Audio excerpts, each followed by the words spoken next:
প্রিয় দর্শক, বর্তমানে আমি এসেছি চায়ের বাগানে। বিশাল বড় এরিয়া, প্রায় 10-15 একর একসঙ্গে চায়ের বাগান। বিশাল বড়, মানে এই প্রান্ত থেকে ওই প্রান্ত দেখা যায় না, এত বড় জমি। পুরোটাই পাহাড়ি অঞ্চল, শীতল এলাকা। যেহেতু শীত নইলে যেসব এলাকায় ঠান্ডা হালকা হালকা হোক বেশি হোক শীত লাগবে, ঢালু জমি লাগবে, নইলে চা হবে না। সুন্দর একটা জায়গা।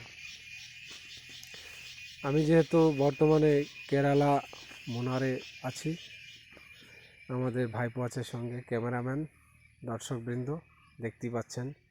সেই সুপার একটা জায়গা, সে সুন্দর একটা জায়গা। ওয়াও, কত সুন্দর লাগছে দেখুন দর্শকবৃন্দ। এখানে এটা অ্যাকচুয়ালি টুরিস্ট জায়গা।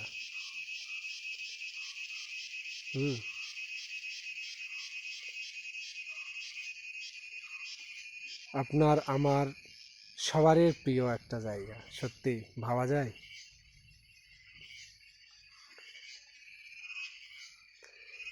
আমাদের নিজেরটা নিয়ে কল্পনা করি না, বা আমাদের নিজেরটা নিয়ে গর্ব করি না। সত্যি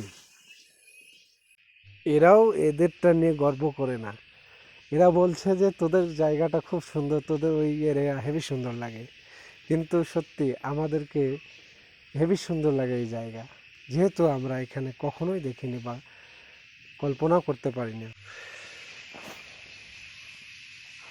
সেই জায়গা, সেই সুন্দর জায়গা। দেখুন চারিদিকটা পাহাড় সবুজে ভরা।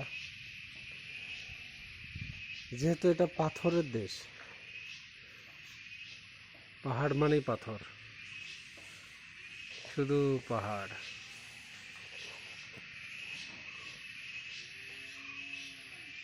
ব্লগ ভিডিও বানানোর কারণ হচ্ছে আপনাদেরকে সুন্দরভাবে চারিদিকটা দেখানোর জন্য। অবশ্যই প্রিয় দর্শক,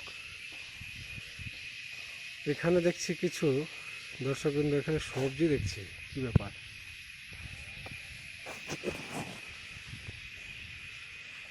এখানে কিছু সবজি চাষ করা হচ্ছে, অবশ্যই সেই সুন্দর জায়গা। এই যে মনে হচ্ছে এখানে লঙ্কার চাষ হচ্ছে, নাহলে স্ট্রবেরি হতে পারে। সুন্দর একটা জায়গা।